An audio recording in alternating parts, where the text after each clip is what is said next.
by a witch. From Sanctuary itself, Sarah Fenn and her daughter Harper are living in exile, hiding in Scotland. Season 2 of Sanctuary. A Witch's Tale doesn't ease us back into this world. Instead, it drops us straight into the aftermath of everything that went wrong. The fragile peace that once defined Sanctuary is gone, replaced by fear, silence, and resentment. And from the very first scene of Episode 1, the show makes one thing painfully clear. Sanctuary is no longer a safe haven for anyone, witch or human. Life after the witch hunt. The episode opens far away from Sanctuary itself. Sarah Fenn and her daughter Harper are living in exile, hiding in Scotland, keeping their heads down, and trying to survive in a world that has turned openly hostile toward witches. News reports in the background talk about new anti-witch laws, protests, and violent attacks spreading across England. What once felt like localized fear has become systemic hatred. Sarah is quieter now, more guarded. The woman who once believed coexistence was possible is clearly questioning whether that belief was naive.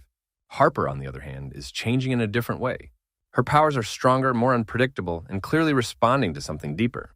She feels restless, like she's being pulled toward something she doesn't yet understand.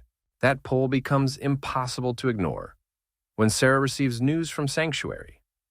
A violent murder, unmistakably magical in nature.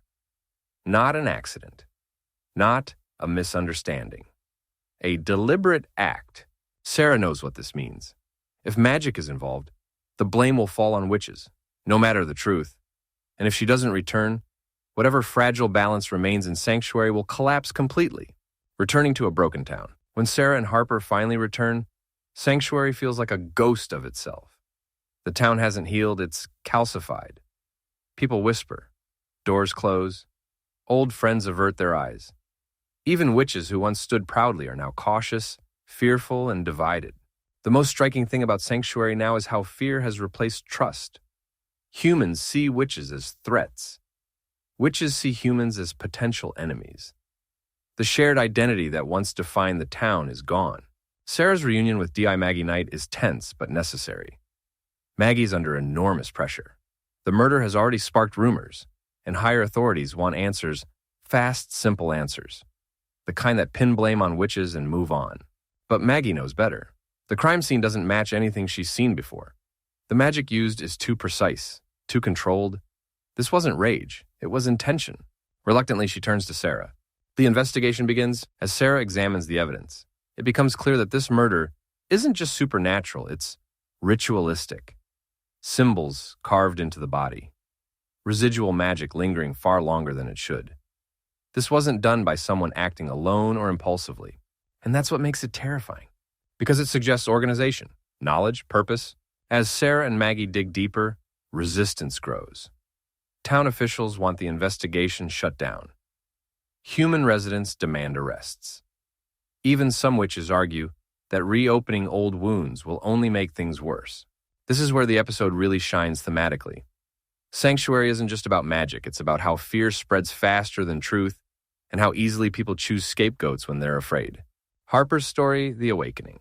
While Sarah wrestles with the past and the investigation, Harper's storyline quietly becomes the emotional core of the episode. Harper wanders into the woods, drawn by a sensation she can't explain. There, she encounters a mysterious figure who doesn't fear her magic. Instead, they recognize it. Through this encounter, Harper learns something unsettling. Her power isn't random. It isn't unstable. It's old, ancient, and tied to forces that predate Sanctuary itself. For the first time, Harper realizes that she may not just be a witch living in history, but a part of history repeating itself. This revelation is both empowering and terrifying, because if her magic is awakening now, it's happening for a reason. The murder's true meaning. Back in town, Sarah uncovers a chilling possibility. The murder may not have been about the victim at all. It may have been a message. The symbols found at the scene don't align with known witch practices. There's something else entirely, something forgotten or deliberately erased, which raises the central question of the episode. What if the greatest threat to Sanctuary isn't witches or humans, but something older than both? This reframes everything. The witch hunt, the violence, Harper's awakening. None of it may be coincidence. Ending explained, The Sigil in the Woods. The episode's final moments bring all these threads together. Harper returns from the woods, holding something she found burned into a tree. A strange sigil, faintly glowing, pulsing like a living thing. When Sarah sees it, her expression shifts from confusion to fear. She recognizes it, not as a spell but as a warning. The sigil suggests the return of a force that Sanctuary was built to suppress, not protect against. A power that doesn't care about coexistence. A power that sees witches and humans alike as tools or obstacles. As Sarah, Maggie, and Harper stand together, the meaning becomes clear. The murder was the beginning, not the crime itself. The episode ends on Harper's face, not scared, not overwhelmed, but curious, almost drawn to what's coming. And that's the most unsettling part. What Season 2, Episode 1 sets up. This premiere isn't just resetting the board, it's expanding it. Sanctuary is no longer isolated. The conflict has gone national. Harper's no longer just a witch learning control. She may be central to what's coming. The true antagonist of Season 2 may not be a person, but an ideology or an ancient force awakened by fear and division. Season 2, Episode 1 makes it clear. Sanctuary isn't just fighting to survive anymore, it's fighting to understand what it really is. And whatever comes next, it won't be contained by town borders or old rules. Thank you for watching.